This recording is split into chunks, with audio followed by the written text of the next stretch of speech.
Hello students, आज की इस वीडियो में हम आईटीआई सेकेंड ईयर इलेक्ट्रीशियन का मॉडल पेपर 4 डिस्कस करने वाले हैं। जैसा कि आपको पता होगा, इससे पहले मैंने आपको 1, 2 और 3 मॉडल पेपर आपके साथ डिस्कस कर लिया है। अगर आपने इन वीडियोस को नहीं देखा है तो आप डिस्क्रिप्शन चेक करिएगा या फिर चैनल पर जाएंगे तो आपको वीडियोस मिल जाएंगी, वहां से जाकर आप इन वीडियोस को देख सकते हो। क्योंकि मैंने आपको बताया है, मैं आपको टोटल 6 मॉडल पेपर कराने वाला हूँ और अगर कोई स्टूडेंट 6 मॉडल पेपर कर लेता है तैयार तो उसे बिल्कुल टेंशन फ्री हो जाना है, क्योंकि इन सभी मॉडल पेपर में मैंने trade theory, workshop calculation and science और इंजीनियरिंग ड्राइंग और एम्प्लॉयबिलिटी स्किल, इन सभी सब्जेक्ट को लिया है, जिससे कि आपका सारा सिलेबस कंप्लीट हो जाएगा और आप एक अच्छा स्कोर करने वाले हो। इवन मैं आपसे बोलूँगा आप 95 प्लस स्कोर कर सकते हो अगर आपने इन 6 मॉडल पेपर को तैयार कर लिया तो।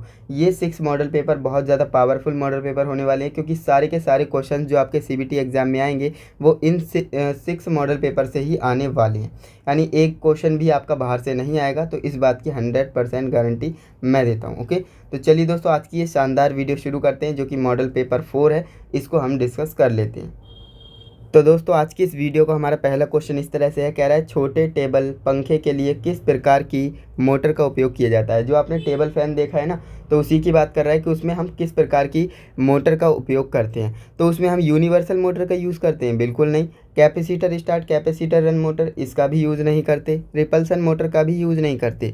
हम करते हैं शेडेड पोल मोटर। किसका? शेडेड पोल मोटर का यूज़ करते हैं। तो ऑप्शन नंबर ए आपका राइट आंसर हो जाएगा। तो इसे आप याद रखेंगे, प्रीवियस ईयर्स के सीवीटी एग्जाम में पूछा गया है, इस बार भी पूछा जाएगा, है ना। नेक्स्ट आपका क्वेश्चन नंबर 2 है, आपसे कह रहा है कि दो अल्टरनेटरों के समांतर प्रचालन की डार्क लैंप विधि में जब तीनों लैंप डार्क हो जाते हैं तो ऐसा कब होता है। यानी दो अल्टरनेटर की समांतर प्रचालन की विधि है ना, तो उसमें क्या कह रहा है, डार्क लैंप विधि में, है ना, जो डार्क लैंप विधि प्रचालन होता है ना, तो उसमें कह रहा है कि तीनों लैंप डार्क कब हो जाते हैं, तो कौन सी कंडीशन होती है। तो मैंने आपको बताया था ना कि वोल्टेज हमें फ्रीक्वेंसी के बराबर हो जाएगा तभी ये कंडीशन होगी, है ना। अगर वोल्टेज फ्रीक्वेंसी के बराबर हो जाए तभी ये जो है तीनों लैंप जो है डार्क हो जाते हैं। तो ऑप्शन नंबर डी में हमें दिख रहा है वोल्टेज और फ्रीक्वेंसी बराबर हो जाए, यानी ऑप्शन नंबर डी हमारा राइट आंसर हो जाएगा। इसके बाद क्वेश्चन नंबर 3 हमसे कह रहा है कि औद्योगिक अनुप्रयोग में मोटर के अनुक्रमिक जो सीक्वेंस होता है ना, नियंत्रण के लिए कौन आवश्यकता क्यों होती है ना, ये आपको बताना है। तो इसमें आपका राइट आंसर क्या हो जाएगा? देखिए, बिजली की खपत को कम करने के लिए, या फिर अधिक भार साझा करने के लिए, या फिर ऑपरेशन, बिल्कुल ऑपरेशन की सटीकता बढ़ाने के लिए हम ऐसा करते हैं, है ना। जो ऑपरेशन है उसकी एक्यूरेसी बढ़ सके, है ना, to increase the accuracy of operation, यानी ऑप्शन नंबर सी आपका राइट आंसर हो जाएगा। यानी औद्योगिक जो अनुप्रयोगी होते हैं उनमें जो है मोटर के अनुक्रमिक नियंत्रण, जो सीक्वेंस कंट्रोल है, इसकी आवश्यकता इसलिए होती है जिससे कि हम ऑपरेशन की सटीकता को बढ़ा सकें। ओके, तो ऑप्शन नंबर सी हमारा करेक्ट आंसर होगा। नेक्स्ट आपका क्वेश्चन कह रहा है कि चित्र में दिखाए अनुसार जल विद्युत संयंत्र के उस भाग का नाम बताइए जिसको हमने एक्स से चिन्हित किया है। अब यहाँ पर हो सकता है आपको ये अच्छे से ना दिख रहा हो, है ना, तो कोई टेंशन लेने की ज़रूरत नहीं, मैं यहाँ पर आपको बता देता हूँ। यहाँ पर ये इस तरह से बना होता है ना। यहाँ पर ये आपका क्या होता है, जल होता है, यानी पानी होता है, जिसे हम क्या कहते हैं, डैम कहते हैं, है ना, डैम। इसके बाद क्या होता है, इसके बाद यहाँ पर जो है इस तरह से पाइप लगा दिया होता है ना, और जो पाइप जो होता है ना, इसे तो हम पेन स्टॉक कहते हैं। किसे कहते हैं? इसे हम पेन स्टॉक कहते हैं। और यहाँ पर क्या होता है, बिजली घर लगा होता है ना, क्या लगा होता है, बिजली घर। यहाँ पर बिजली घर बना होता है जहाँ पर बिजली जनरेट होती है। एंड यहाँ पर एक वाल्व हाउस होता है, क्या होता है, वाल्व हाउस, है ना, वाल्व हाउस। और यहाँ पर बात करें कंट्रोल गेट और ये पेन स्टॉक इनटेक, तो ये आपके इतने ही पार्ट्स होते हैं, तो इन्हें आप याद रखिएगा। तो यहाँ पर वाल्व हाउस का क्या काम होता है, जैसे पानी को कंट्रोल करना, है ना, और यहाँ से पेन स्टॉक से क्या होता है, पानी जाता है और यहाँ पर अल्टरनेटर घूमता है, तो यहाँ पर बिजली बनती है। तो ज़्यादातर जो पूछता है ना वो पेन स्टॉक वाला पूछता है, और यहाँ पर भी जो है पेन स्टॉक वाला ही पूछा है। यहाँ पर ये पाइप जा रहा था और इस तरह से एक्स करके पूछा है, यानी इसका राइट आंसर क्या हो जाएगा, पेन स्टॉक, है ना। तो याद रखेंगे, मैंने आपको सारे बता दिए हैं। अगर आपसे ये पूछेगा तो ये भी बता देंगे, है ना, कोई भी पूछेगा तो आप बता देंगे। तो ऑप्शन नंबर सी यहाँ पर राइट आंसर है। इसके बाद नेक्स्ट आपका क्वेश्चन नंबर 5 है, स्टेप वोल्टेज स्टेबलाइजर में किस प्रकार के ट्रांसफार्मर का उपयोग किया जाता है ना। ये आपको बताना है कि स्टेप वोल्टेज जो स्टेबलाइजर होता है, इसमें हम किस ट्रांसफार्मर का उपयोग करते हैं। तो इसमें हम ऑटो ट्रांसफार्मर का यूज़ करेंगे, या फिर स्टेप अप, या फिर आइसोलेशन, या फिर एयर कोर। तो इसमें हम ऑटो ट्रांसफार्मर का यूज़ करते हैं। किसका? ऑटो ट्रांसफार्मर का यूज़ करते हैं। तो ऑप्शन नंबर ए आपका करेक्ट आंसर हो जाएगा। इसके बाद क्वेश्चन नंबर 6 है एम्पलीफायर सर्किट में नकारात्मक फीडबैक की आवश्यकता क्यों है। अब हम जो है एम्पलीफायर सर्किट में नकारात्मक फीडबैक की आवश्यकता हमें क्यों पड़ती है, तो मैंने आपको बताया था कम से कम डिस्टॉर्शन हुआ ना, तो to reduce the distortion. Option number B हमारा राइट आंसर हो जाएगा, विकृति को कम करने के लिए। मैंने आपको बताया था ना कि विकृति को कम करने के लिए हमें नकारात्मक फीडबैक की ज़रूरत पड़ती है, आवश्यकता पड़ती है। नेक्स्ट हमारा क्वेश्चन है यहाँ पर 7 नंबर कह रहा है कि डीसी जनरेटर में किस प्रकार का वोल्टेज गतिशील रूप से प्रेरित होता है। भाई जाहिर सी बात है, जो डीसी जनरेटर है वो आपका प्रत्यावर्ती वोल्टेज ही जनरेट करेगा। क्या करेगा? प्रत्यावर्ती वोल्टेज यानी अल्टरनेटिंग वोल्टेज, है ना। तो आपका option number A right answer हो जाएगा। इसके बाद क्वेश्चन नंबर 8 आपसे कह रहा है कि क्षेत्र प्रणाली का चुंबकीय प्रवाह एक जनरेटर में सर्किट को कैसे पूरा करता है। जो क्षेत्र प्रणाली होती है उसका जो चुंबकीय प्रवाह होता है एक जनरेटर में किस तरह से सर्किट को पूरा करता है। तो मैंने आपको बताया था 3 चीज़ों के माध्यम से पूरा होता है। यहाँ पर फील्ड कॉइल और फील्ड कोर से नहीं होगा, लेमिनेटेड पोल कोर से भी नहीं होगा, आर्मेचर वाइंडिंग और आर्मेचर कोर से भी नहीं होगा। वो होता है फील्ड कोर, आर्मेचर कोर और योक, 3 चीज़ों के माध्यम से होता है। तो ऑप्शन नंबर डी आपका करेक्ट आंसर हो जाएगा। यहाँ तक किसी भी स्टूडेंट्स को कोई भी डाउट नहीं होना चाहिए। अगर होगा भी तो आप मुझे कमेंट करिएगा, मैं सारे कमेंट्स को पढ़ता हूँ। ओके, नेक्स्ट हमारा क्वेश्चन कह रहा है कि जैसा कि चित्र में दिखाया गया है एम्पलीफायर का नाम बताइए। तो ये एम्पलीफायर सीबीटी एग्जाम में पूछा हुआ क्वेश्चन है और लगभग हर साल, है ना, हर साल पूछा जाता है। तो इसमें देखिए इसका नाम याद रख लीजिए, ये क्या है, ये क्लास बी पुल पुश एम्पलीफायर है। क्या है? क्लास बी पुल पुश एम्पलीफायर है। तो ऑप्शन नंबर डी हमारा क्या हो जाएगा? राइट आंसर हो जाएगा। क्लियर है? चलिए आगे बढ़ते हैं। नेक्स्ट क्वेश्चन नंबर 10 हमसे कह रहा है कि 3 कला स्लिप रिंग इंडक्शन मोटर को शुरू करने के लिए रोटर प्रतिरोध स्टार्टर का उद्देश्य क्या है ना। तो हम उपयोग करने का उद्देश्य क्या है ये हमें बताना है। तो इसका हम यूज़ क्यों करते हैं? स्टार्टिंग टॉर्क को बढ़ाने के लिए। किस लिए? Starting torque, increase the starting torque, है ना। तो ऑप्शन नंबर सी आपका राइट आंसर हो जाएगा, स्टार्टिंग टॉर्क बढ़ाने के लिए। ओके, नेक्स्ट हमारा क्वेश्चन नंबर 11 है जो कि हमसे कह रहा है किस मोटर में यह विशेषता वक्र दर्शाया गया है जैसा कि चित्र में दिखाया गया है ना। ये किसका जो है विशेषता वक्र है? तो मैंने आपको बताया है कम्युलेटिव कंपाउंड मोटर का है। किसका? कम्युलेटिव कंपाउंड मोटर का है। तो ऑप्शन नंबर ए में हमें मिल रहा है कम्युलेटिव कंपाउंड मोटर यानी संचयी यौगिक मोटर। तो ऑप्शन नंबर ए आपका यहाँ पर राइट आंसर हो जाएगा। इसके बाद नेक्स्ट आगे बढ़ते हैं नेक्स्ट क्वेश्चन की ओर, जो कि हमसे कह रहा है चित्र में दिखाए अनुसार औद्योगिक आंदोलनकारी प्रणाली में एक्स के रूप में चिन्हित भाग का नाम बताइए, है ना। यहाँ पर आपको इसका नाम बताना है।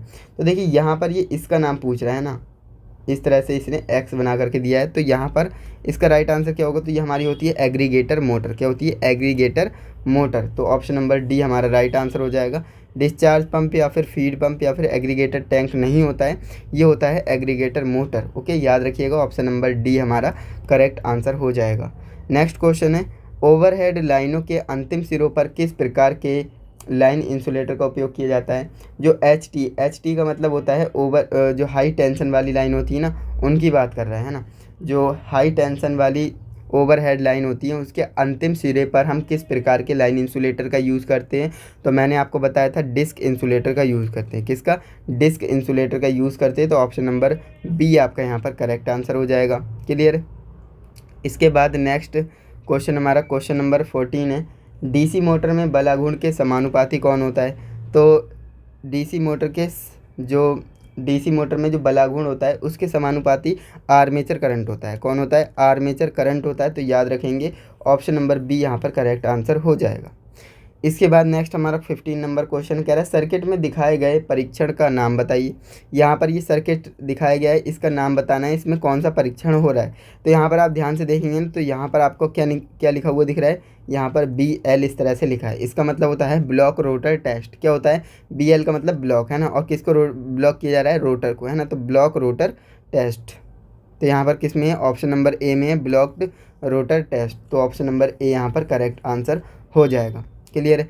इसके बाद नेक्स्ट हमारा क्वेश्चन कह रहा है कि चित्र में दिखाए अनुसार सर्किट का नाम बताइए। यहाँ पर ये एक सर्किट हमें बना करके दिखाया गया है और ये सर्किट होता है यूनिवर्सल मोटर के लिए, है ना। जो यूनिवर्सल मोटर होती है उसकी स्पीड को कंट्रोल करने के लिए होता है। तो ऑप्शन नंबर ए में है speed control of universal motor, यानी यूनिवर्सल मोटर का गति नियंत्रण सर्किट होता है ये, है ना। तो ऑप्शन नंबर ए आपका राइट आंसर हो जाएगा।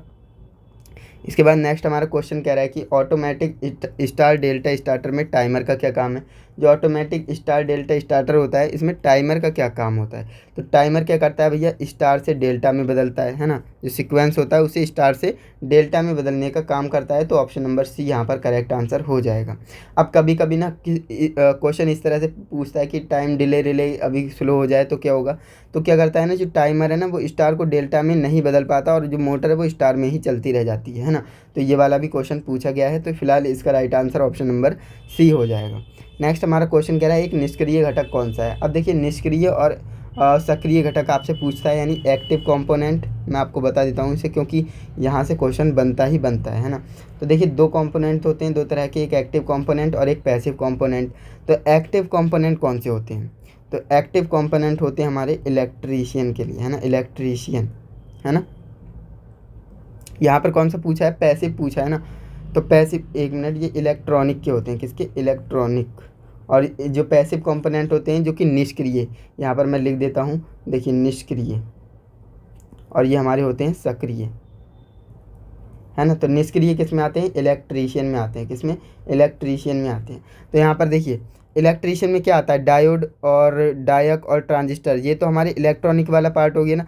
कैपेसिटर क्या है, कैपेसिटर हमारा इलेक्ट्रीशियन वाला पार्ट है ना, यानी इलेक्ट्रीशियन में कैपेसिटर का काम होता है। तो यहाँ पर आप बात करें, यही हमारा क्या हो जाएगा, निष्क्रिय घटक यानी पैसिव कंपोनेंट हो जाएगा। तो ऑप्शन नंबर ए हमारा राइट आंसर हो जाएगा। अब क्वेश्चन इस तरह से पूछता है, आपको दे देगा कैपेसिटर, रेजिस्टेंस, और आपको दे देगा जैसे LCR, आपको इंडक्टर दे देगा, है ना, इंडक्टर, रेजिस्टेंस और कैपेसिटर दे देगा और डायोड दे देगा।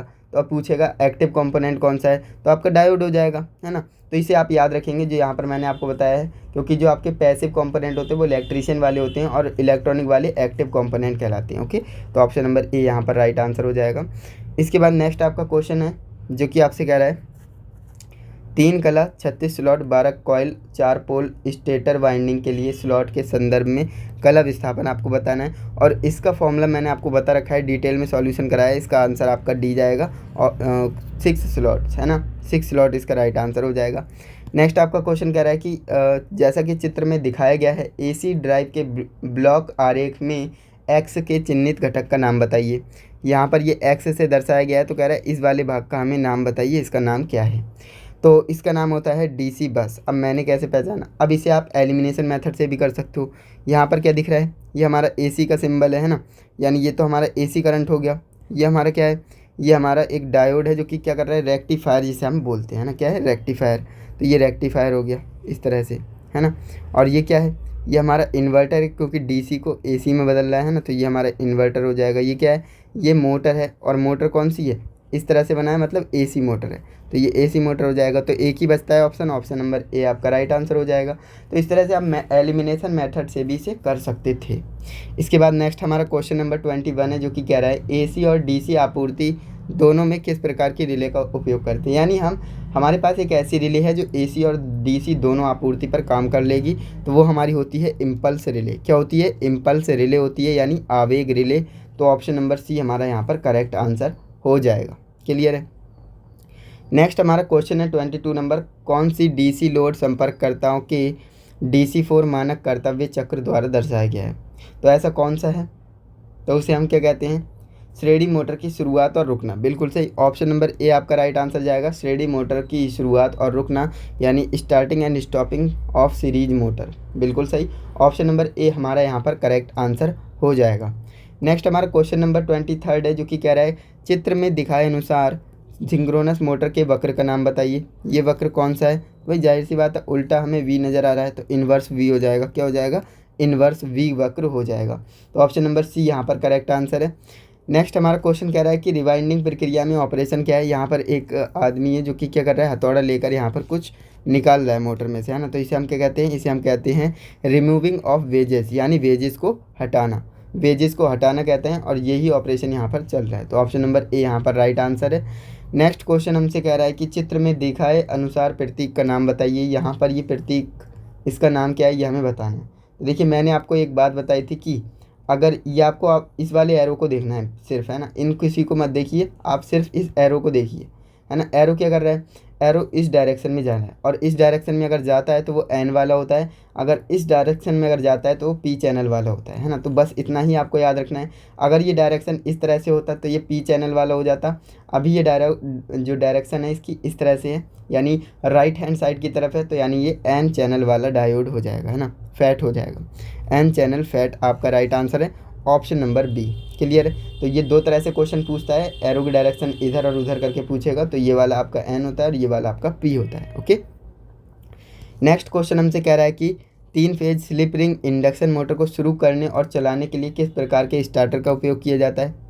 तो हम किस प्रकार के स्टार्टर का यूज़ करते हैं, तो भाई हम ऑटो ट्रांसफार्मर स्टार्टर का यूज़ करते हैं। किसका, और इसका सिंबल कैसा होता है ऑटो ट्रांसफार्मर स्टार्टर का, तो इसका कुछ सिंबल इस तरह से होता है ना। तो ये भी आप याद रखेंगे, ऑटो ट्रांसफार्मर स्टार्टर हो जाएगा, option number D correct answer हो जाएगा। इसके बाद हम नेक्स्ट क्वेश्चन की तरफ चलते हैं। तो नेक्स्ट हमारा क्वेश्चन कह रहा है चित्र में दिखाए गए परीक्षण का नाम बताइए, है ना। जो चित्र में आपके लिए परीक्षण दिखाया गया है इसका आपको नाम बताना है, इसका नाम क्या है। तो यहाँ पर हो सकता है आपको चित्र अच्छे से ना दिख रहा हो, तो मैं यहाँ पर बना देता हूँ। ये आपका कम्यूटेटर है ना, और यहाँ पर ये इस तरह से बना है, इस तरह से, है ना। तो ये कौन सा टेस्ट हो रहा है, तो मैंने आपको बताया था ये सॉर्टेड कम्यूटेटर टेस्ट हो रहा है। कौन सा, सॉर्टेड कम्यूटेटर टेस्ट हो रहा है। अगर यहाँ पर ये लैंप जल जाता है तो क्या है, शॉर्ट है ना, नहीं जलता है तो शॉर्ट नहीं है। तो ऑप्शन नंबर ए आपका राइट आंसर हो जाएगा। इसके बाद नेक्स्ट आपका क्वेश्चन है, कह रहा है चित्र में दिखाए गए वाइंडिंग का नाम बताइए। यहाँ पर ये वाइंडिंग आपको दिखाई गई है, कह रहा है कि इसका नाम क्या है। तो मैंने आपको बताया था इसका नाम होता है कंसेंट्रिक वाइंडिंग। क्या होता है, कंसेंट्रिक कॉइल वाइंडिंग, यानी संकेंद्रीय कुंडली वाइंडिंग। तो ऑप्शन नंबर सी आपका यहाँ पर करेक्ट आंसर हो जाएगा। इसके बाद नेक्स्ट आपका क्वेश्चन है, कह रहा है सीआरओ में टाइम बेस कंट्रोल स्विच या नॉब का उपयोग क्या है। ये आपको बताना है, जो सीआरओ होता है ना, इसमें टाइम बेस कंट्रोल स्विच या फिर उसे नॉब भी कहते हैं। तो इसका मतलब क्या होता है, तो इसका काम क्या होता है, तो इसका काम होता है कि सेलेक्ट स्वीप स्पीड, जो स्वीप स्पीड होती है उसको सेलेक्ट करना, जो स्पीड है उसको चयन करना, इसका काम होता है। तो ऑप्शन नंबर सी इसका राइट आंसर हो जाएगा। इसके बाद नेक्स्ट आपका क्वेश्चन है, बिजली उत्पादन के लिए भारत में कौन सा ईंधन प्रचुर मात्रा में उपलब्ध है। तो ऐसा कौन सा ईंधन है जो भारत में प्रचुर मात्रा में उपलब्ध है बिजली उत्पादन के लिए, है ना। तो वो हमारा कोयला ही है ना, क्या है, कोयला है। तो कोयल इसका राइट आंसर हो जाएगा, option number D. Next question हमसे कह रहा है इन्वर्टर का काम क्या होता है। भाई जाहिर सी बात है, इन्वर्टर क्या करता है, आपके बैटरी, एक बैटरी लगा होता है, बैटरी को जो डीसी सप्लाई होती है उसको एसी में कन्वर्ट करता है। यानी इसने क्या किया, इन्वर्टर ने डीसी को एसी में कन्वर्ट कर दिया। तो ये तो हर एक स्टूडेंट्स को पता होगा, है ना। तो डीसी को एसी में बदलता है, यानी ऑप्शन नंबर सी में है, देखिए, convert DC voltage into AC voltage, है ना। तो ऑप्शन नंबर सी हमारा करेक्ट आंसर हो जाएगा। इसके बाद नेक्स्ट हमारा क्वेश्चन है 32 नंबर, कह रहा है एसी ड्राइव में बीओपी में प्रॉग और डेटा बटन का उद्देश्य क्या होता है। तो इसका मतलब होता है कि दर्ज किए गए डेटा को संग्रहित करना और फैक्ट्री में जो संग्रहित डेटा है उसे दिखाना, ये इसका काम होता है ना। तो ऑप्शन नंबर ए आपका यहाँ पर राइट आंसर हो जाएगा। इसके बाद नेक्स्ट आपका 33 नंबर क्वेश्चन कह रहा है कुंडल और ओवरहेड जो ओवरहैंग जो बांधने के लिए हम किस प्रकार के इंसुलेशन सामग्री का यूज़ करते हैं। तो मैंने आपको बताया था क्या, टेरलिन धागा, क्या टेरलिन धागा का हम यूज़ करते हैं। तो ऑप्शन नंबर सी यहाँ पर राइट आंसर हो जाएगा। इसके बाद नेक्स्ट आपका क्वेश्चन नंबर 34 है, जो कि कह रहा है स्थायी संधारित्र मोटर के घूर्णन की दिशा कैसे बदली जाती है। यानी जो स्थायी, जो परमानेंट कैपेसिटर मोटर होती है उसके हम दिशा कैसे बदल सकते हैं, उसके घूमने की दिशा हम कैसे बदल सकते हैं। तो जो सहायक वाइंडिंग होती है ना, जो सपोर्टिंग वाइंडिंग होती है जिसे हम ऑक्सिलरी वाइंडिंग कहते हैं, तो उसके हम टर्मिनलों को क्या कर सकते हैं, एक्सचेंज कर सकते हैं, और इससे जो है ना, जो मोटर है उसकी घूमने की दिशा बदल जाएगी। तो ऑप्शन नंबर बी यहाँ पर राइट आंसर हो जाएगा। इसके बाद नेक्स्ट क्वेश्चन है, कह रहा है 3 फेज इंडक्शन मोटर में किस गति को तुल्यांकित गति कहा जाता है। तो क्या मैंने आपको नहीं बताया, जो रोटेटिंग मैग्नेटिक फील्ड की स्पीड होती है वही हमारी सिंक्रोनस स्पीड होती है ना। तो ऑप्शन नंबर बी हमारा राइट आंसर हो जाएगा, रोटेटिंग मैग्नेटिक फील्ड स्पीड, यानी घूमकीय क्षेत्र की गति को घूमते हुए। ऑप्शन नंबर बी आपका राइट आंसर हो जाएगा। नेक्स्ट आपका क्वेश्चन कह रहा है कि डीसी मशीनों में वे कौन से 2 बिंदु हैं जहां जो ब्रश संपर्क प्रतिरोध को मापते हैं। तो मैंने आपको बताया था ब्रश और कम्यूटेटर के बीच हम मापते हैं ना। तो ब्रश और कम्यूटेटर के बीच का जो प्रतिरोध होता है इसे हम मापते हैं। तो ऑप्शन नंबर डी यहाँ पर राइट आंसर हो जाएगा। क्लियर। चलिए आगे बढ़ते हैं। नेक्स्ट हमारा क्वेश्चन कह रहा है कि यदि किसी अल्टरनेटर के लोड को हटा दिया जाए तो वोल्टेज 480 से 660 वोल्ट तक बढ़ जाता है। तो वोल्टेज विनियमन प्रतिशतता आपको बतानी है क्या होगी। तो इसका राइट आंसर जाएगा ऑप्शन नंबर डी के साथ 38.5, है ना, 38.5, ऑप्शन नंबर डी। तो आप इसे कैलकुलेट कर सकते हैं। बाकी इसका सॉल्यूशन आप मुझे कमेंट में बताइएगा। नेक्स्ट और लास्ट क्वेश्चन हमारी ट्रेड थ्योरी का, है ना। इसके बाद हमारी वर्कशॉप कैलकुलेशन साइंस स्टार्ट हो जाएगी। तो 38 नंबर क्वेश्चन हमसे कह रहा है कि किस शब्द से तात्पर्य है कि पदार्थ का द्रव्यमान इलेक्ट्रोलाइट से 1 कूलाम विद्युत धारा मुक्त करता है ना। तो ये आपको बताना है। तो मैंने आपको बताया था ECE, है ना, इलेक्ट्रोकेमिकल इक्विवेलेंट। तो यही आपका राइट आंसर हो जाएगा option number C, electrochemical equivalent. Okay, तो ये आपका राइट आंसर है ऑप्शन नंबर सी। चलिए अब यहाँ पर आप मुझे फटाफट से कमेंट कर दीजिए ट्रेड थ्योरी में आपके 38 में से कितने क्वेश्चन सही हैं, वो आप मुझे फटाफट से कमेंट करके बताइए अभी के अभी, है ना। इसके बाद अब हम शुरू करने वाले हैं वर्कशॉप कैलकुलेशन एंड साइंस। तो पहला क्वेश्चन हमारा कुछ इस तरह से है, मशीनी भागों में घर्षण को कम करने के लिए हम किसका यूज़ करते हैं। तो मैंने आपको बताया था जो मशीनी पार्ट्स होते हैं ना, तो उनको हम जो घर्षण होता है उसे कम करने के लिए हम स्नेहक का यूज़ करते हैं, यानी लुब्रिकेंट का यूज़ करते हैं, है ना, लुब्रिकेंट का यूज़ करते हैं। तो ऑप्शन नंबर डी आपका राइट आंसर हो जाएगा। अब ये क्वेश्चन दो तरह से पूछता है। पहला तो इसने पूछ लिया कि मशीनी भाग के घर्षण को कम करने के लिए किसका यूज़ करेंगे, तो लुब्रिकेंट का यूज़ करेंगे। अब अगला क्वेश्चन ये इस तरह से पूछता है कि स्नेहक का यूज़ क्यों किया जाता है। तो आप कह सकते हैं कि मशीनी भागों में घर्षण को कम करने के लिए, है ना। तो क्वेश्चन घुमा करके पूछेगा, कोई दिक्कत वाली बात नहीं है, आप उसका राइट आंसर लगा दोगे क्योंकि आपको मैंने बता दिया है। ओके, ऑप्शन नंबर डी यहाँ पर राइट आंसर है। नेक्स्ट क्वेश्चन है, कह रहा है आई किसको निरूपित करता है ना। साधारण ब्याज वाला आपने फॉर्मूला पढ़ा होगा, है ना। तो उसमें कह रहा है आई किसको निरूपित करता है, तो भैया आई से इंटरेस्ट शो करता है ना। इंटरेस्ट आपका राइट आंसर आ जाएगा ऑप्शन नंबर बी। पी से क्या हो जाएगा, प्रिंसिपल। आर से क्या हो जाएगा, रेट। और एन से क्या हो जाएगा, ईयर। तो ये सभी जो है आपके फॉर्मूले में होते हैं और ये पूछेगा, है ना। जैसे कि यहाँ पर आपसे पूछा है साधारण ब्याज में प्रिंसिपल किसको व्यक्त करता है, आप बताइए। प्रिंसिपल मैंने आपको बताया ना, ऑप्शन नंबर ए आपका राइट आंसर हो जाएगा, पी, है ना।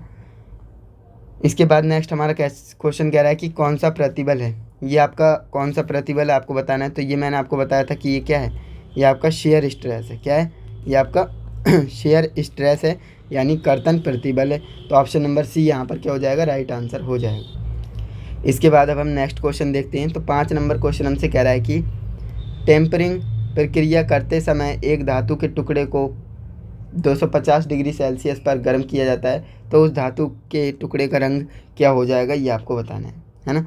तो उस धातु के टुकड़े का रंग क्या हो जाएगा, ये हमें बताना है। तो इस क्वेश्चन का आप राइट आंसर याद रखिएगा, उसका कलर क्या हो जाएगा, ब्राउन हो जाएगा, है ना। धातु का टुकड़ा है और उसे आप 250 डिग्री सेल्सियस पे क्या कर रहे हैं, गर्म कर रहे हैं, हीट कर रहे हैं। तो इसका राइट आंसर जाएगा ऑप्शन नंबर बी के साथ भूरा, है ना, भूरा कलर हो जाएगा उसका। नेक्स्ट क्वेश्चन कह रहा है कौन सी लाइन को जीवा या जिया कहा जाता है। तो जीवा किसे कहते हैं, ये वाली ए बी आपकी जीवा हो जाएगी, और ये ओ और ये क्या होगा आपका डी होगा, है ना। तो ओ डी आपका क्या हो जाएगा, ये आपकी त्रिज्या हो जाएगी, है ना, ये आपकी त्रिज्या हो जाएगी।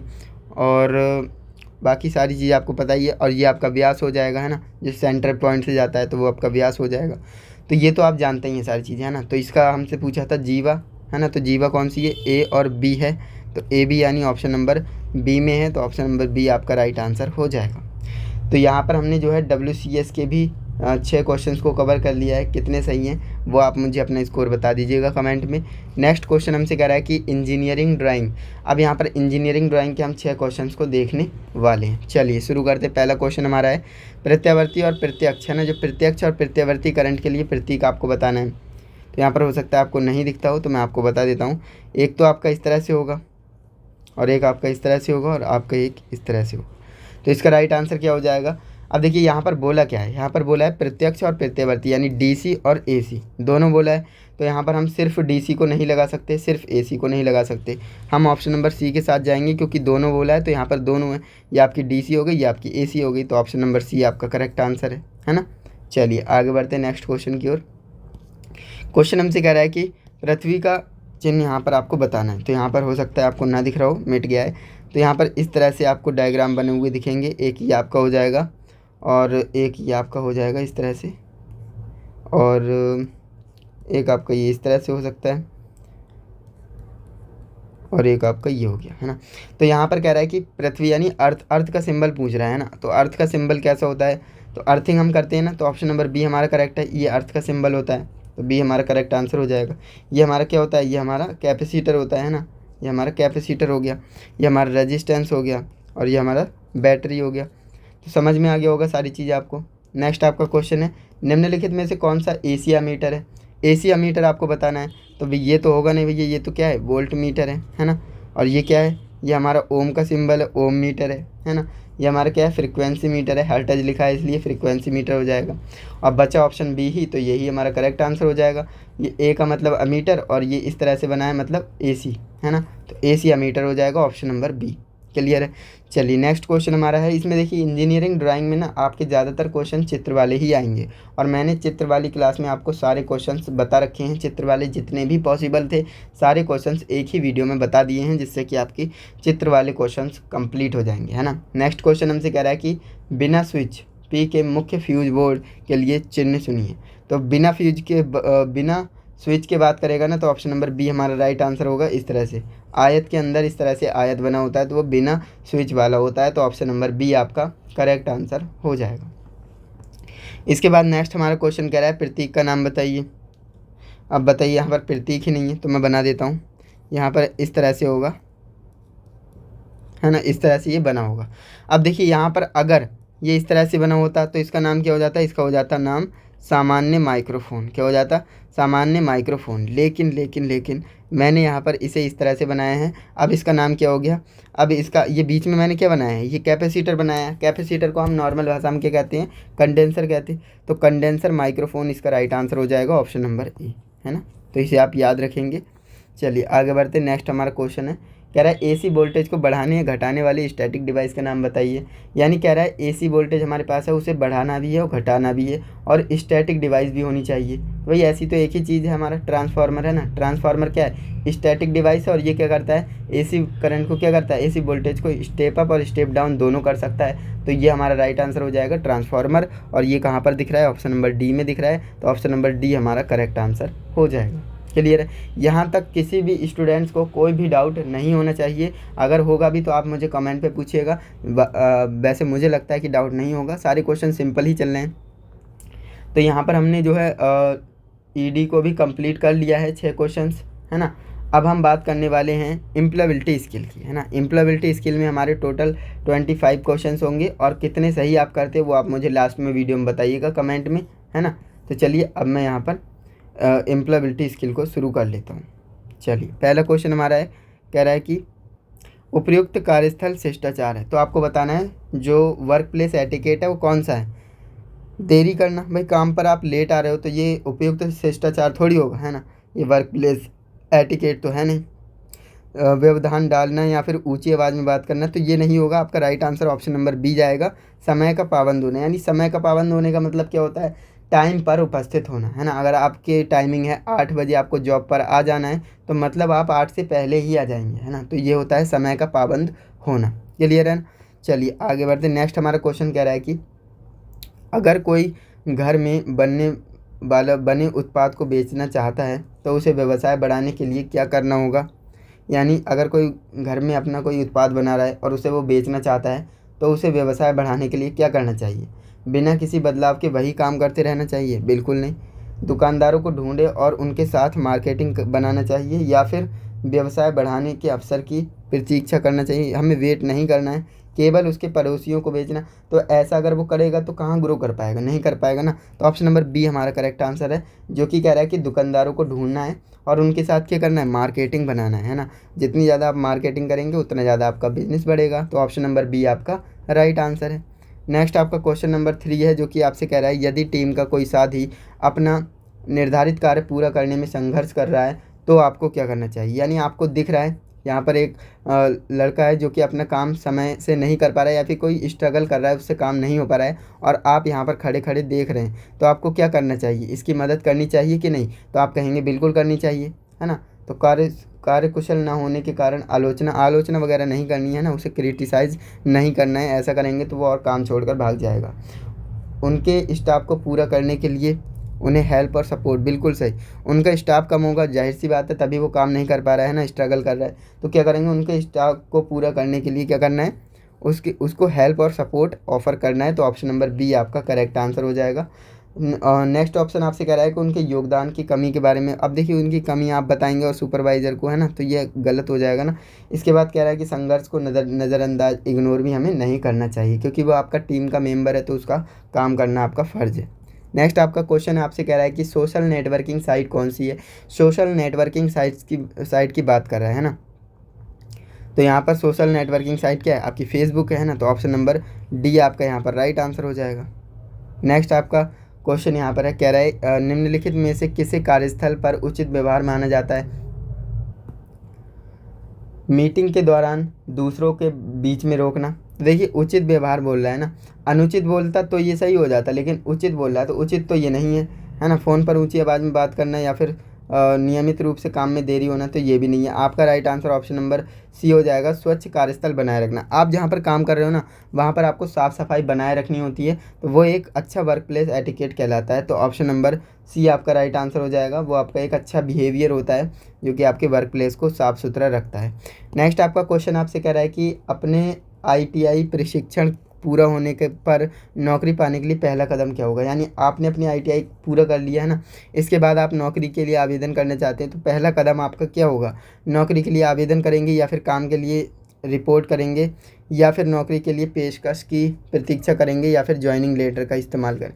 तो आप क्या करेंगे भाई, जाहिर सी बात है, आपने ITI पूरा कर लिया है तो आप घर पे तो बैठेंगे नहीं, आप नौकरी करेंगे। तो नौकरियों के लिए आवेदन करना, ये बिल्कुल सही आंसर हो जाएगा। ऑप्शन नंबर ए, आप नौकरी के लिए आवेदन करेंगे, और उससे भी पहले आपको क्या करना होगा, रिज्यूमे बनाना होगा, है ना। रिज्यूमे बनाने के बाद कवर लेटर के बाद आवेदन करना होगा। आवेदन करने के बाद इंटरव्यू की प्रिपरेशन करनी होगी, देन जाकर आपकी जॉब लगेगी। तो ये एक पूरा सिक्वेंस होता है ना, इसे सिक्वेंस से ही करा जाता है। तो नेक्स्ट हमारा क्वेश्चन नंबर 7 है, कह रहा है यदि आप लोगों को अपने और अपने व्यवहार के बारे में आसान तरीके से प्रासंगिक जानकारी देना चाहते हैं, तो आप क्या करेंगे, जब भी पूछें तो मौखिक रूप से बताएं। भाई, मौखिक रूप से आप नहीं बता सकते, है ना। आप अपने व्यवसाय के बारे में बता रहे हो तो आपको डिटेल्स में बताएंगे, टाइम लगेगा, है ना। तो एक कागज़ के टुकड़े पर लिख कर भी नहीं देना है ना। गूगल पर सर्च करने, गूगल पर भी नहीं करवाना है सर्च। उन्हें क्या करना है, अपना बिजनेस कार्ड, जो बिजनेस कार्ड होता है ना, वो आपको दे देना है, बस बात खत्म, है ना। आप अपने बिजनेस कार्ड को अपने पास रखें, जो भी नया बंदा मिल रहा है उसे आप बिजनेस कार्ड देंगे तो उसे पूरी डिटेल्स मिल जाएंगी आपके बिजनेस के बारे में, कि आपका क्या काम है, कैसा है ना। ऑप्शन नंबर डी आपका यहाँ पर राइट आंसर हो जाएगा। इसके बाद नेक्स्ट आपका क्वेश्चन है, role models people to follow them. यानी रोल मॉडल्स क्या होते हैं। रोल मॉडल से क्या होते हैं भाई, लोग इंस्पायर होते हैं। क्या होते हैं, लोग इंस्पायर होते हैं। मोटिवेट या फिर एलिवेट या फिर इंटरेक्ट नहीं होंगे। आपका right answer option number B जाएगा, रोल मॉडल से इंस्पायर होते हैं, है ना। नेक्स्ट हमारा क्वेश्चन नंबर 9 है, कह रहा है एक पूर्णतः नया कौशल सीखने की प्रक्रिया को क्या कहा जाता है। एक नया कौशल आप सीख रहे हैं तो उसे आप क्या कहेंगे, सेमी स्किल, री स्किल, या स्किल्ड वर्कर, या फिर अपस्केलिंग। तो उसे हम कहेंगे री स्केलिंग। क्या कहेंगे, री स्केलिंग कहेंगे। तो ऑप्शन नंबर डी यहाँ पर राइट आंसर हो जाएगा। नेक्स्ट आपका क्वेश्चन नंबर 10 है, कह रहा है सर्च इंजन क्या है। तो भाई, सर्च इंजन इनमें से क्या है, फ्लिकर, फेसबुक और हॉटमेल, ये तो है नहीं। गूगल क्या है, एक सर्च इंजन है। तो ऑप्शन नंबर सी आपका राइट आंसर हो जाएगा, गूगल एक सर्च इंजन है। नेक्स्ट आपका क्वेश्चन 11 है, जो कि कह रहा है निम्नलिखित में से कौन सा एक स्वरोजगार विचार है। यानी यहाँ पर आपको बताना है, जो आपके लिए 4 ऑप्शन दिए हैं, इनमें से कौन सा एक स्वरोजगार यानी खुद का बिजनेस वाला एक विचार है, वो आपको बताना है। फ्रीलांसिंग टेलरिंग सर्विस, या फिर बुटीक ऑनर, या फिर होम कैटरिंग। तो बिल्कुल ये तीनों के तीनों ऑप्शन क्या हैं, स्वरोजगार विचार हैं। यानी आप बुटीक भी खोल सकते हो, या फिर आप फ्रीलांसिंग सर्विस खोल सकते हो, या फिर होम कैटरिंग कर सकते हो। तो ऑप्शन नंबर डी आपका राइट आंसर जाएगा, उपरोक्त तो सभी। नेक्स्ट आपका क्वेश्चन कह रहा है कि किसी स्थान तक पहुंचने के लिए हम का फॉलो करने के लिए गूगल मैप्स का इस्तेमाल करते हैं। यानी कि यहाँ पर क्या आएगा, ये हमें बताना है। डेस्टिनेशन, डायरेक्शन, या फिर रिमार्क, या फिर डिस्टेंस। तो कभी ना कभी आपने भी गूगल मैप्स का यूज़ करा होगा। तो गूगल मैप से हम क्या करते हैं भाई, डायरेक्शन का पता लगाते हैं ना। तो ऑप्शन नंबर बी आपका राइट आंसर हो जाएगा, डायरेक्शन, है ना। पहुंचने के लिए, यानी किसी स्थान तक पहुंचने के लिए डायरेक्शन को फॉलो करने के लिए गूगल मैप्स का इस्तेमाल करते हैं। ऑप्शन नंबर बी आपका करेक्ट आंसर है। नेक्स्ट आपका क्वेश्चन कह रहा है कि उचित वर्णनात्मक शब्द से वाक्य को पूरा करें। There is water scarcity in the locality the area is, area कैसे होंगे वहाँ पर, ड्राई होंगे, है ना, ड्राई होंगे, तो ऑप्शन नंबर ए आपका राइट आंसर हो जाएगा। नेक्स्ट आपका क्वेश्चन है स्वरोजगार से क्या लाभ है, यानी स्वरोजगार से क्या लाभ है, अपने काम में से सीधे कमाई या फिर काम के लिए निश्चित घंटे। अब देखिए अपना बिजनेस है तो उसके लिए कोई फिक्स टाइमिंग नहीं होती। अपने कार्यों पर लिमिटेड कंट्रोल नहीं बल्कि आपका फुल कंट्रोल होता है, क्योंकि आपका बिजनेस है वो, है ना। मासिक वेतन भुगतान, आप जो है यहाँ पर मंथली पेमेंट आपको नहीं मिलेगी बल्कि आप उसके खुद ऑनर है, सेल्फ एम्प्लॉयमेंट है, तो उसका मतलब ये कि आपका खुद का काम है। तो इससे कह रहा है direct earning from your work, यानी अपने काम से सीधे कमाई, है ना, वही आपका स्वरोजगार कहलाता है। तो ऑप्शन नंबर ए यहाँ पर क्या हो जाएगा, राइट आंसर हो जाएगा। इसके बाद नेक्स्ट हमारा 15 नंबर क्वेश्चन है, कह रहा है बायोडेटा होना चाहिए। बायोडेटा कैसा होना चाहिए, एंक्रोनियम और एरिवेशन होना चाहिए, या फिर लंबी और विस्तृत जानकारी होनी चाहिए, या फिर बोल्ड और रंगीन होनी चाहिए, या फिर लघु और सटीक। देखिए ये आपके तीनों ऑप्शन बिल्कुल बेहुदा हैं। आपका राइट आंसर जाएगा ऑप्शन नंबर डी के साथ। जो आपका बायोडेटा है ना, मतलब जो आपका रिज्यूमे है वो शॉर्ट एंड सिंपल यानी शॉर्ट एंड प्रिसाइज होना चाहिए, छोटा और सटीक होना चाहिए, है ना। तो ऑप्शन नंबर डी आपका क्या हो जाएगा, करेक्ट आंसर हो जाएगा। इसके बाद नेक्स्ट आपका क्वेश्चन है, कह रहा है आपके यूट्यूब वीडियो पर कमेंट्स का उत्तर देने का कारण क्या है ना। आप अपने वीडियो, जैसे हम ये यूट्यूब पर वीडियो अपलोड करेंगे, है ना, फिर आप क्या करेंगे, कमेंट करेंगे, फिर हम कमेंट का रिप्लाई करेंगे। तो कमेंट का उत्तर देने का हमारा क्या कारण है ना, हम ऐसा क्यों कर रहे हैं, जिससे दर्शक जुड़ाव महसूस करें, या फिर अधिक मित्र प्राप्त करने के लिए, या फिर अधिक वीडियोस प्राप्त करने के लिए, या फिर इंटरनेट का उपयोग करने के लिए। तो ये आपके तीनों ऑप्शन गलत हो जाएंगे। आपका right answer option number A है। हम ऐसा इसलिए करते हैं, हम रिप्लाई इसलिए करते हैं जिससे दर्शक जुड़ाव महसूस कर सके। जैसे आप देख रहे हैं वीडियोज़, आपको कोई डाउट आया, आपने हमें कमेंट किया, है ना, और हमने आपको रिप्लाई कर दिया, आपका डाउट क्लियर हो गया, तो आप क्या कर रहे हैं, एक जुड़ाव महसूस कर रहे हैं, है ना। तो इसलिए आपको बोलता हूँ ये कमेंट कर देना, कोई भी आपको डाउट लगे, जिस भी क्वेश्चन में डाउट लगे तो अभी के अभी कमेंट कर देना, सभी कमेंट्स का रिप्लाई दिया जाता है। ओके, तो ऑप्शन नंबर ए आपका राइट आंसर हो जाएगा। नेक्स्ट आपका क्वेश्चन है, समय की पाबंदी का क्या अर्थ है। समय की पाबंदी का अर्थ क्या होता है, तो मैंने आपको बताया था कि पोलाइटनेस या फिर इनफॉर्मल या फिर मशीन पंचिंग, ये नहीं होगा। राइट आंसर भाई समय पर होना ही क्या होता है, समय की पाबंदी होता है। यानी कहते हैं ना वो समय का बहुत पाबंद है, यानी 8 बजे अगर बुलाएंगे तो 8 बजे से पहले ही वो आ जाएगा, यानी समय का पाबंद है। ऑप्शन नंबर ए आपका राइट आंसर हो जाएगा। नेक्स्ट आपका क्वेश्चन नंबर 18 है, निम्नलिखित में से कौन सा ग्रीन प्रैक्टिस है। ग्रीन प्रैक्टिस कौन सा है ये आपको बताना है। रिसाइकलिंग, कचरे को अलग नहीं करना, तो अलग करना होता है ना। हाई पावर वाले एयर कंडीशनर का उपयोग करना, ये भी गलत है। बड़ा भी संभव हो पौधे उगाना, बड़ा यहाँ पर लिखा है, ग्रो प्लांट वेरेवर, ये भी आपका नहीं होगा।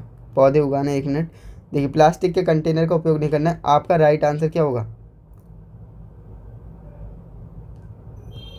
तो ऑप्शन नंबर सी ही जाना चाहिए ना, ऑप्शन नंबर सी ही जाना चाहिए। यहाँ पर बड़ा लिखा है, लेकिन जितना भी हो सके, जितना भी संभव हो उतने पौधे उगाना, बिल्कुल ये सही होगा, ऑप्शन नंबर सी। क्योंकि देखिए प्लास्टिक के कंटेनर का उपयोग नहीं करना, ये भी कहीं ना कहीं सही हो सकता है ना। प्लास्टिक के कंटेनर का उपयोग नहीं कर रहे हैं, लेकिन ज़्यादा आंसर सही लग रहा है मुझे ऑप्शन नंबर सी, है ना। चलिए नेक्स्ट क्वेश्चन देखते हैं। नेक्स्ट हमारा क्वेश्चन कह रहा है कि ग्रीन प्रैक्टिस का अर्थ क्या है।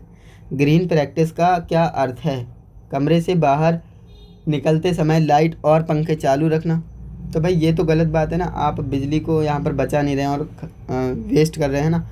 सिंगल यूज़ प्लास्टिक की पानी बोतल, सिंगल यूज़ पानी की प्लास्टिक यूज़ करेंगे तो प्लास्टिक को बढ़ावा दे रहे हैं ना, ये भी नहीं करना है। अनावश्यक वस्तुएं खरीदना, ये भी गलत बात है ना।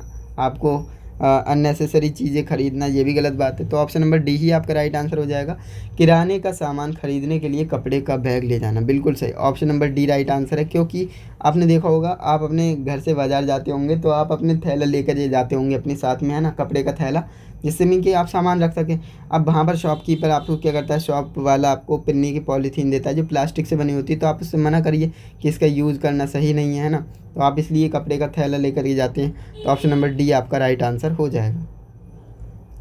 नेक्स्ट क्वेश्चन है, कैंपस भर्ती में आयोजित की जाती है। कैंपस भर्ती कहाँ पर आयोजित की जाती है ये हमें बताना है। तो भाई जाहिर सी बात है, कैंपस भर्ती है तो कैंपस में ही तो आयोजित कराई जाएगी।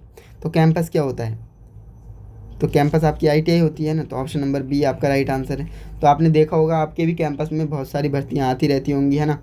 तो वहाँ पर जैसे रोजगार मेले वगैरह लगते हैं, तो क्या है, कैंपस भर्ती ही तो है। ऑप्शन नंबर बी आपका राइट आंसर हो जाएगा। नेक्स्ट आपका क्वेश्चन नंबर 21 है, जब आप किसी विषय पर चर्चा आरंभ करते हैं तो आप क्या कहेंगे, है ना। आप किसी विषय पर चर्चा आरंभ करने जा रहे हैं तो आप क्या कहेंगे, आइए शुरू करें या फिर आइए शुरू करें, आइए चर्चा करें या फिर आइए शुरू करें। आप कहेंगे लेट अस डिस्कस, बिल्कुल सही। ऑप्शन नंबर ए आपका राइट आंसर हो जाएगा, लेट अस डिस्कस। आइए शुरू करें या फिर आइए ख़त्म करें, आइए मुझे कहने दीजिए, ये नहीं कहेंगे, है ना। आइए चर्चा करें यानी लेट अस डिस्कस आपका सही होगा, right answer option number A. Next question हमसे कह रहा है कि पंजीकरण के से सरकार द्वारा की गई योजनाओं तक पहुंचाने के लिए मदद मिलेगी, तो वो मदद किससे मिलेगी, पैन कार्ड, टिन, उद्योग आधार या फिर जीएसटी। तो यहाँ पर जो है राइट आंसर क्या हो जाएगा, इसका right answer option number C ही होगा, है ना, उद्योग आधार। उद्योग आधार से क्या होगा, मदद मिलेगी योजनाओं तक पहुँचने के लिए, जो सरकार के द्वारा शुरू की जाती हैं, है ना, योजनाएं, उनका मदद मिलेगी। तो ऑप्शन नंबर सी आपका राइट आंसर हो जाएगा। इसके बाद नेक्स्ट आपका क्वेश्चन नंबर 23 कह रहा है कि निम्नलिखित में से कौन सा विश्वसनीयता का सेल्फ मैनेजमेंट स्किल का सबसे अच्छा वर्णन करता है। सहकर्मी के साथ ईमानदार ना होना, ये तो गलत बात है। दूसरों की ज़रूरतों को नज़रअंदाज, ये भी गलत बात है। लोग हमेशा आप पर भरोसा करते हैं कि आप अपना काम अच्छी तरह से करेंगे या फिर समय पर पूरा काम नहीं करना, ये भी गलत बात है। ऑप्शन नंबर सी ही आपका करेक्ट आंसर हो जाएगा। कह रहा है कि लोग आप पर क्या करते हैं, भरोसा करते हैं कि आप जो अपना काम अच्छी तरह से करेंगे। तो यही क्या है, ये आपका एक सेल्फ मैनेजमेंट स्किल है जो कि विश्वसनीयता का है ना। ऑप्शन नंबर सी आपका राइट आंसर हो जाएगा। सेकेंड लास्ट क्वेश्चन है इस वीडियो का, जो कि कह रहा है बायोडेटा तैयार करने के बाद अगला महत्वपूर्ण कदम क्या होता है। आपने अपना बायोडेटा मतलब रिज्यूमे, है ना, रिज्यूमे आपने अपना तैयार कर लिया। रिज्यूमे बनाने के बाद आप क्या करेंगे, नौकरी के लिए आवेदन करेंगे, नहीं। साक्षात्कार की तैयारी करेंगे, नहीं। आप जो है एम्प्लॉयर के बायोडेटा को भेजेंगे, ये भी नहीं। आप ऑप्शन नंबर सी की तरफ जाएंगे, एक प्रभावशाली कवर लेटर बनाएंगे, है ना। कवर लेटर क्या होता है, तो रिज्यूमे के बाद आपको कवर लेटर बनाना होता है और एक प्रभावशाली यानी इम्प्रेसिव कवर लेटर आपको बनाना होता है। तो देखिए, सबसे पहले आपने रिज्यूमे बनाया, फिर आपने कवर लेटर बनाया, इसके बाद आप आवेदन करेंगे, फिर साक्षात्कार की तैयारी करेंगे, है ना, फिर जाकर आपकी जॉब लगेगी। यानी ये क्या है, ये एक सीक्वेंस है और इसी तरह से ये चलता है। तो ऑप्शन नंबर सी यहाँ पर क्या हो जाएगा, राइट आंसर हो जाएगा। इसके बाद नेक्स्ट हमारा क्वेश्चन नंबर 25 कह रहा है वह व्यक्ति जो किसी व्यवसाय की शुरुआत से जुड़ा है उसे क्या कहा जाता है। यानी एक ऐसा व्यक्ति जो बिजनेस शुरू से ही कर रहे हैं ना, तो उसे क्या कहेंगे, तो उसे हम कहेंगे एंटरप्रेन्योर। क्या कहेंगे, बिजनेसमैन नहीं कहेंगे, काफ़ी स्टूडेंट्स बिजनेसमैन समझते हैं। तो ऑप्शन नंबर ए आपका राइट आंसर हो जाएगा, एंटरप्रेन्योर यानी उद्यमी, जो आपके व्यवसाय से शुरुआत से जुड़ा है, यानी वो उद्यमी है ना। तो ऑप्शन नंबर ए आपका क्या होगा, राइट आंसर हो जाएगा। क्लियर है, तो यहाँ तक आपको कोई भी डाउट नहीं होगा और मुझे पूरी उम्मीद है कि आज की इस वीडियो में जो मैंने आपको यहाँ पर टोटल 75 क्वेश्चंस कराए हैं, उनमें से आपका मैक्सिमम स्कोर रहा होगा। तो एक बार कमेंट ज़रूर करें, है ना। कमेंट करेंगे तो मुझे क्या होगा, आपका स्कोर पता लगेगा और मैं उसी तरह के आपके क्वेश्चंस लेकर के आऊँगा, जिससे कि मुझे पता लगेगा कि ये सारे क्वेश्चंस आपको आ गए हैं। तो आगे की वीडियोज़ में और इम्पॉर्टेंट क्वेश्चंस लेकर के आऊँगा, है ना, जो कि थोड़े नेक्स्ट लेवल के होंगे। क्लियर है, तो अपना स्कोर ज़रूर कमेंट करिएगा। बाकी अगर आपको वीडियो अच्छी लगी है तो वीडियो को लाइक करें एंड चैनल पर नए हैं तो चैनल को सब्सक्राइब भी करें, जिससे कि आने वाली वीडियोस आपको मिल पाएँ। और शेयर नहीं करा है वीडियो को तो शेयर ज़रूर करें अपने दोस्तों के साथ, जिससे कि वो भी इस वीडियो को देख करके फ़ायदा उठा पाएँ। और अगर आपको इसकी PDF चाहिए तो PDF मैंने आपको टेलीग्राम पर बिल्कुल फ्री में प्रोवाइड कर ही रखी है, तो वहाँ से जाकर आप PDF को ले सकते हो, डाउनलोड कर सकते हो। ओके, तो अपनी पढ़ाई करते रहिए, आपको बेस्ट स्कोर करना है अपनी ITI परीक्षा में। तो आज के लिए बस इतना ही, मिलते हैं नेक्स्ट इंटरेस्टिंग इन्फॉर्मेटिव वीडियो के साथ। तब तक के लिए जय हिंद, वंदे मातरम।